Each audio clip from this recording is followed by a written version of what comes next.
Ogni famiglia ha una routine diversa. Eppure ognuno può dire: questo è il nostro giorno tipico. Com'è la tua routine in famiglia? Ciao e benvenuto al nostro podcast. Che bello averti qui oggi. Io sono Lucirca. Ciao anche da me. Io sono Giulia. Oggi parliamo di qualcosa di molto quotidiano, ma anche molto importante. La vita di famiglia. La famiglia sembra spesso qualcosa di grande. In realtà è fatta di tanti piccoli momenti: mattina, cibo, confusione, ma anche vicinanza e routine. Proprio di questo vogliamo parlare oggi. Sì, quasi tutti conoscono queste situazioni. Che tu viva con figli, con il partner, con i genitori o in una casa condivisa, la vita in casa unisce molti. Sono anche situazioni in cui la lingua nasce in modo naturale. Si parla di tempo, cibo, piani, emozioni, tutto molto normale. Proprio per questo, la vita familiare è un bel tema per ascoltare e capire l'italiano. Le parole sono familiari, le scene facili da immaginare. Cominciamo con il mattino. Il mattino dice già molto sulla giornata. Oh sì, da noi il mattino è raramente silenzioso. Mia figlia è la mia sveglia, a volte chiama, a volte canta, è caotico, ma anche molto vivo. Sembra tanta energia. Da me è più tranquillo. Suona la sveglia e ho bisogno di un attimo per svegliarmi. Resto 2 minuti a letto, poi mi alzo. Lo ammiro, io di solito impiego un po' di più, ma poi arriva il caffè e tutto va meglio. Per me è tè verde, molto calmo. Lo bevo alla finestra e guardo un momento fuori. Quello è il mio attimo. Questi piccoli rituali aiutano. Dopo inizia la confusione. Preparare la colazione, riempire i portapranzo, vedere chi deve uscire e quando. Esatto. Nei giorni feriali tutto è più veloce. Nel fine settimana è più rilassato. C'è più tempo per una colazione insieme. Ci sediamo poi brevemente insieme. 5 minuti, non di più. Ma quel tempo è prezioso prima che tutti escano. Conosco bene. Questi brevi momenti tranquilli danno energia per il giorno. Dopo spesso si organizza. Chi porta chi dove, chi fa la spesa, chi ricorda i rifiuti. Famiglia significa anche pianificare. Sì, molti ruoli si incontrano. Genitori, bambini, partner, a volte anche coinquilini. Ognuno ha compiti. E a volte tutto funziona, a volte no. Allora si ride, a volte si fa una faccia seccata, fa parte del gioco. Proprio questo rende la vita quotidiana vera. Non perfetta, ma viva. Penso che proprio queste piccole scene creino la famiglia. Non i grandi eventi, ma lo stare insieme ogni giorno. E di questo vogliamo parlare ancora oggi. Di cibo, di sere, di piccoli conflitti e di piacevoli abitudini. Il mattino è stato solo l'inizio. Allora andiamo avanti insieme durante la giornata. Ora siamo verso la tarda mattina. Per me è un momento interessante nella vita di famiglia. La mattina è finita, ma la giornata ha ancora molto davanti. Proprio ora sento quante cose corrono insieme. Lavoro, casa, pensieri. A quest'ora la struttura è molto importante. Sì, è vero. Per noi la tarda mattina è un momento per ordinare. Mi siedo un attimo, guardo la mia lista e respiro. Non tutto è famiglia, non tutto è lavoro. Di solito è un misto dei due. Mentre penso agli impegni, il bucato aspetta e il telefono squilla. Proprio qui si decide spesso se la giornata sarà calma o freneticirca. Lo conosco bene. In ufficio o in smart working pianifico compiti, rispondo a mail e discuto progetti. Poi arriva all'improvviso una chiamata da casa. La lavastoviglie fa rumori, qualcosa non funziona. Devo allora ripensare e ripianificare. Questi momenti mi mostrano quanto sia importante la flessibilità. Flessibilità è davvero una parola chiave. Per questo a casa ci aiuta un semplice piano settimanale. Sta sul frigorifero e mostra chi fa cosa. Niente pressione, solo orientamento. Per i bambini è anche divertente. Leggono i compiti, ne parlano e imparano senza volerlo nuove parole. La lingua fa semplicemente parte della vita quotidiana. Lo trovo molto bello. Da noi nell'appartamento condiviso è simile. Abbiamo anche un'app, ma alla fine conta la chiacchierata. Se non si parla, nasce il caos. Se si parla, nascono soluzioni. E a volte anche risate. Oh sì, il sorriso è indispensabile. La settimana scorsa abbiamo discusso di piccoli compiti. Alla fine abbiamo riso tutti e l'atmosfera è diventata subito leggera. Lo notano anche i bambini. Imparano che si può parlare anche quando qualcosa non va perfettamente. La musica mi aiuta in questi momenti. Quando faccio lavori in casa, accendo la musicirca. Così pulire diventa quasi una pausa. Movimento, ritmo, e all'improvviso il lavoro finisce più in fretta. Da noi diventa spesso una piccola azione di famiglia. I bambini ballano, noi mettiamo in ordine. Così capiscono che i compiti possono anche essere divertenti e intanto ascoltano parole e frasi italiane. Esatto. La lingua non vive solo nel libro, vive in questi momenti. Quando si pianifica, si ride, si agisce insieme. Eppure ci sono giorni pieni di pressione, si vuole fare tutto perfetto, ma io imparo a essere più tranquilla. La perfezione non è realistica nella vita quotidiana, è importante pianificare in modo giusto e concedersi pause. La penso allo stesso modo. Non tutto deve essere finito oggi. Basta un passo dopo l'altro. Se riassumo questa parte del giorno, vedo 3 cose utili: parlare, pianificare e mantenere il buon umore. E piccole routine che danno sostegno senza stringere. Così la vita di famiglia resta vivace e comprensibile. Ora passiamo a una parte molto vivace della vita familiare, la comunicazione. Per me è l'ambito dove in un solo giorno succede tutto. Parlare, ascoltare, fraintendere, ridere, a volte litigare e poi fare pace. Spesso inizia già a pranzo. Sì, lo conosco bene. A tavola si incontrano molti bisogni. Uno vuole raccontare, un altro desidera mangiare in pace, un altro cerca qualcosa. Le voci si sovrappongono e all'improvviso la stanza si muove molto. Non è sempre facile, ma fa parte della vita. Da noi spesso accadono molte cose insieme. Qualcuno racconta felice della scuola, un altro chiede il sale, e all'improvviso senti che l'umore cambia. Allora è importante fermarsi un attimo. Esatto. In questi momenti mi aiuta un respiro consapevole. Inspiro a fondo, espiro, poi ripeto con calma ciò che voglio dire o chiedere.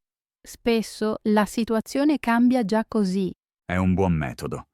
Da noi a volte il corpo mostra che qualcosa non va. Qualcuno siede fermo con le braccia incrociate. Allora capisco. Non parliamo di piccole cose. Chiedo quindi con calma. Cosa ti dà fastidio adesso? Le domande aperte sono molto importanti. Mostrano che ascolti e vuoi capire. Non reagire subito. Prima lascia spazio. L'umorismo mi aiuta molto. Quando la tensione sale, cerco a volte di romperla con gioco. Un piccolo gioco di parole, un ruolo esagerato, una frase sciocchirca. Spesso basta per far sorridere tutti. L'umorismo è sorprendentemente potente. Da noi funziona soprattutto con i bambini. Una volta mio figlio non voleva proprio mangiare verdura. Ho disegnato una faccina sul piatto con la salsa. L'atmosfera è cambiata subito. Ha riso e ha assaggiato almeno un boccone. Questo è creativo e mostra che la comunicazione non è solo parole. Espressione del viso, gesti, tono di voce. Tutto conta. Eppure ci sono momenti in cui l'umorismo non basta. Serve allora una pausa. Ognuno va un attimo per conto suo, in un'altra stanza, in un altro luogo. La distanza aiuta a mettere ordine nei pensieri. La penso allo stesso modo. Dopo una pausa si può parlare più chiaramente. Mi aiuta una frase semplice. Vedo che sei arrabbiato adesso. Parliamone più tardi. Questa frase riconosce il sentimento senza fare pressione. È molto prezioso dare nome alle emozioni senza giudicarle. Questo crea sicurezza. E poi ci sono le tipiche gaffe di famiglia. Piccoli errori che al momento stressano, ma dopo diventano storie. Oh sì, una volta mio marito portò a casa lo zaino sbagliato. Solo aprendo il portapranzo ce ne accorgemmo. I bambini risero così tanto che quasi non parlavano. Questi momenti restano. Per me fu un esperimento di cucina. Misi il riso, dimenticai l'acqua, la pentola fumò, partì l'allarme. Da allora quel riso ha un nome tutto suo. Proprio questo intendo. Gli errori succedono. Se possiamo riderne, perdono il loro peso. Per me comunicare in famiglia significa fare domande, non accuse. Serve anche per mettere pause e tenere vivo l'umorismo. E accettare che non ogni giorno sia calmo. Importante è come ci trattiamo. Così la famiglia resta in dialogo, anche se a volte traballa. Ed è proprio questo che la rende viva e forte. Abbiamo appena parlato tanto di risate e momenti vivi. Ora voglio rallentare di proposito.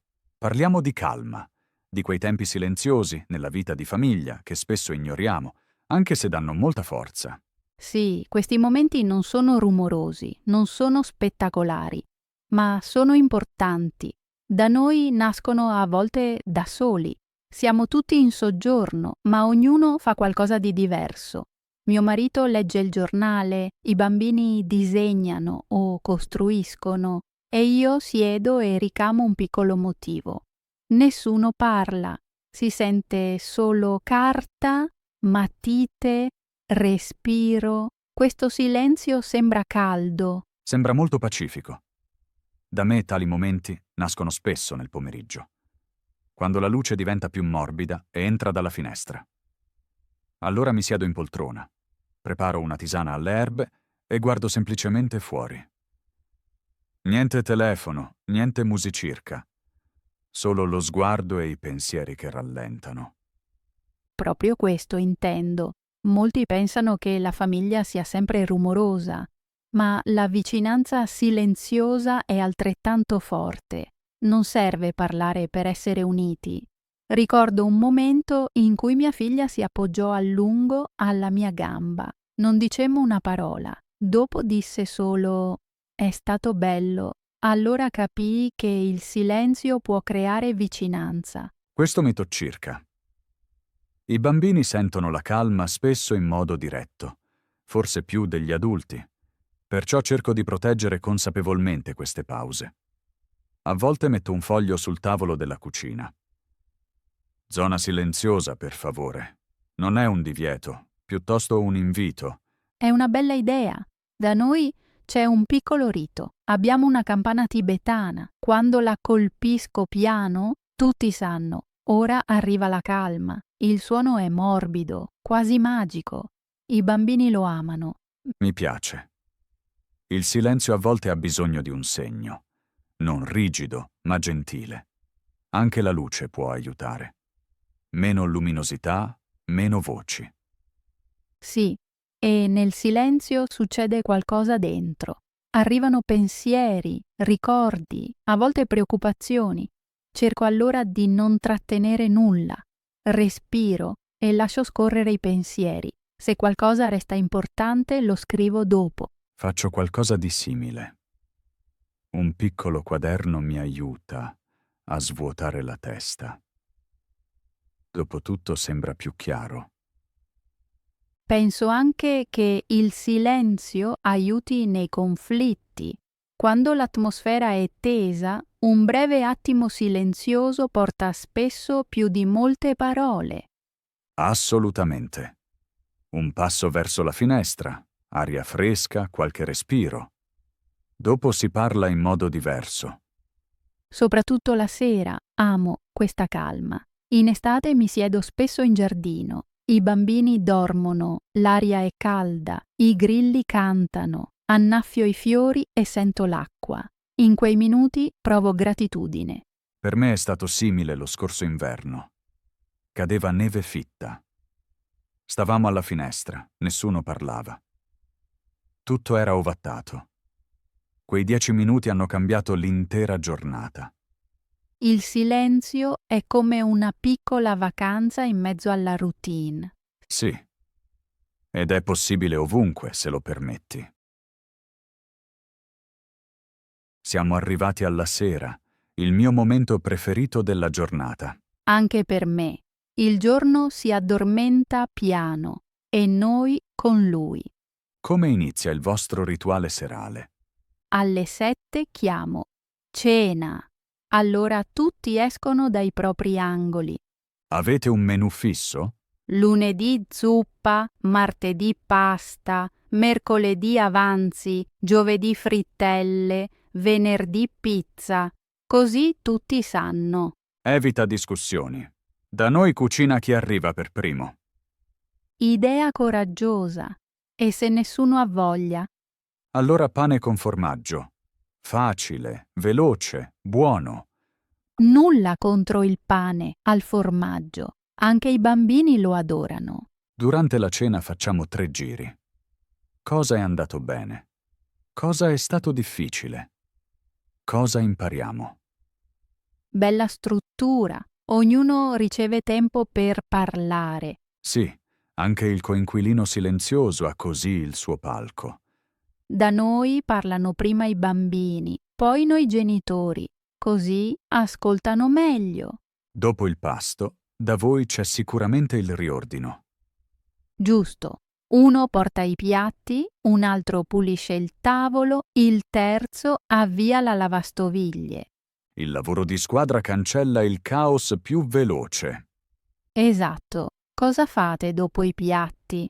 Abbassiamo le luci e accendiamo una candela. Segna l'inizio della calma. Oh, la luce di candela cambia subito l'atmosfera. Poi a volte giochiamo un breve gioco di carte, massimo 20 minuti. Quali carte? Uno o un rapido quartetto. Facile, divertente, poche regole. Noi leggiamo spesso insieme. Uno legge ad alta voce, gli altri ascoltano. Quale libro al momento? Un giallo per bambini. Ogni pagina finisce con suspense, perfetta per leggere. I nostri ascoltatori possono provare lo stesso.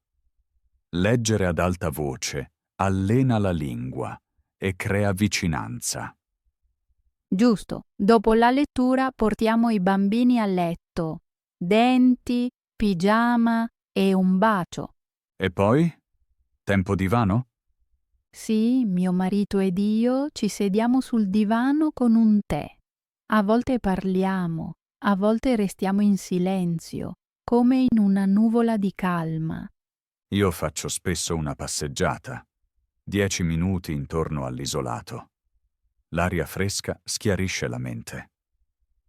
Ottima chiusura. Ascolti musica durante? No, ascolto la città più silenziosa. Gomme sull'asfalto, voci lontane. Quasi come un audiolibro della vita reale. Di ritorno a casa scrivo 3 cose per cui sono grato. Un diario della gratitudine. Lo suggerisco spesso agli amici. Chiude la giornata in positivo. Anche nei giorni duri trovo piccole luci. Luca, ci sono sere che non funzionano. Certo, a volte arriva un'email che porta stress o qualcuno litiga tardi. Che fai allora? Imposto un timer. 10 minuti per la rabbia, poi spengo volontariamente. Sembra semplice, ma aiuta. Trucco utile. Abbiamo un tasto reset sul frigo, un magnete rosso. Se qualcuno lo spinge in alto, significa restart, cambia tema. Mi piace. Segnali visivi sono forti, soprattutto per i bambini. Nostra figlia lo usa spesso quando i compiti vanno male. Così tutti imparano che fallire va bene e ricominciare è possibile. Esatto. Dopo un reset, respiriamo 3 volte e andiamo avanti. Ancora un rituale. Niente telefono in camera.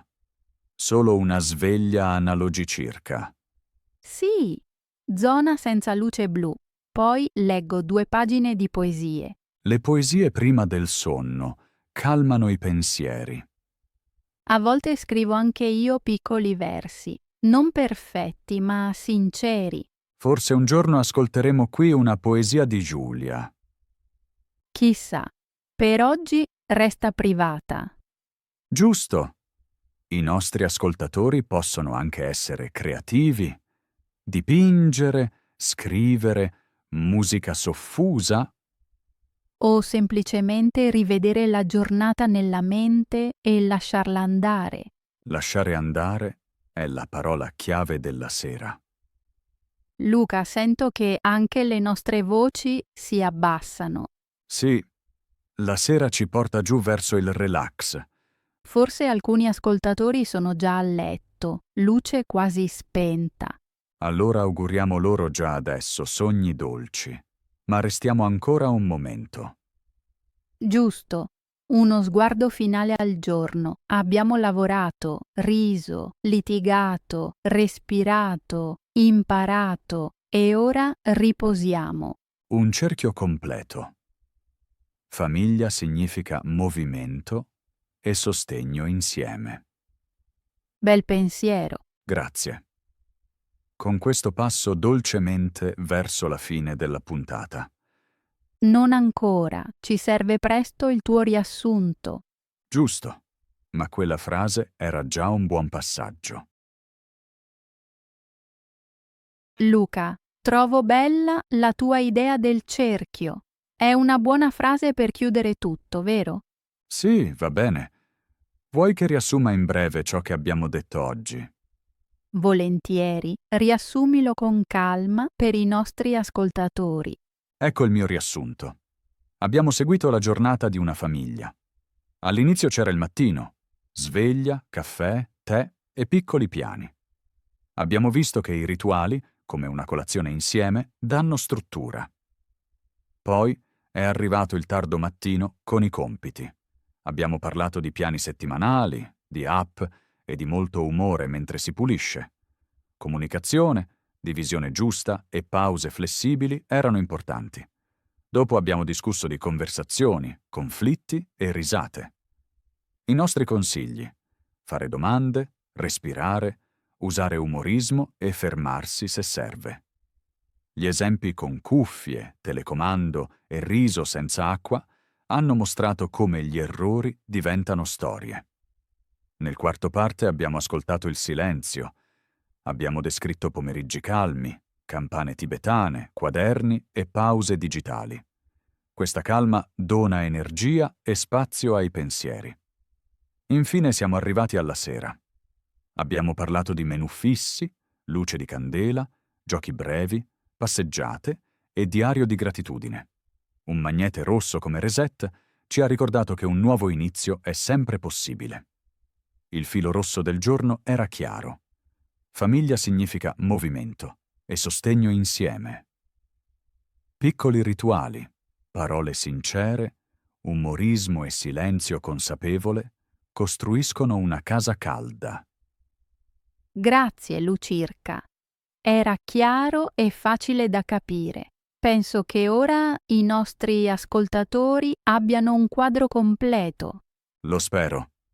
Parlare con te mi ha dato molta gioia.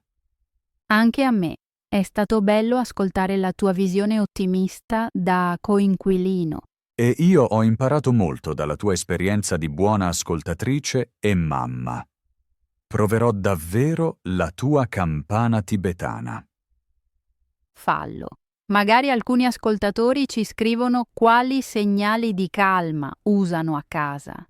Mi piacerebbe. In generale, scriveteci cosa vi ha aiutato di più o cosa volete cambiare nella vostra routine. Aspettiamo ogni messaggio. Ora è tempo di augurare ai nostri ascoltatori una buona notte o un buon giorno, a seconda di quando ci ascoltano. Giusto. Allora, cari amici, grazie per essere stati con noi. Prendetevi oggi un piccolo momento di calma, magari subito dopo questa puntata. Oppure ridete forte per un mini errore. Entrambe le cose fanno bene. Ci salutiamo per oggi.